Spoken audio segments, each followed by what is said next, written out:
সকাল হতে না হতেই শ্বশুরবাড়িতে মেয়েদের কাজ শুরু হয়ে যায়।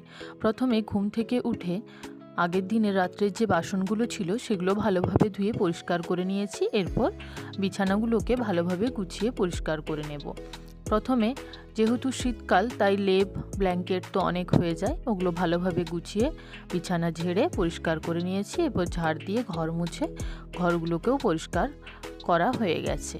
ঠাকুরের বাসন ছিল সেগুলো ভালোভাবে ধুয়ে নিয়েছি। এরপর স্নান টান সেরে পুজোতে বসবো।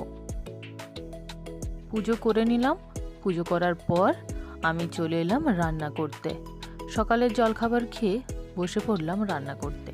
আজকে রান্নার মেনুতে ছিল ভাত, ডিম আলুর তরকারি, পেঁয়াজ কলি শিম ভাজা আর পালং শাকের ঘন্ট। পালং শাকের ঘন্টটা আমার বেশ ভালোই লাগে। পালং শাকের ঘন্টের মধ্যে দিয়েছিলাম আলু, বেগুন, শিম, গাজর আর পালং শাক। তোমাদের কার কার ভালো লাগে অবশ্যই কমেন্টে জানিও। তারপর বসে গেলাম দুপুরের খাবার নিয়ে। সব রান্নাগুলো বেশ ভালোই হয়েছিল।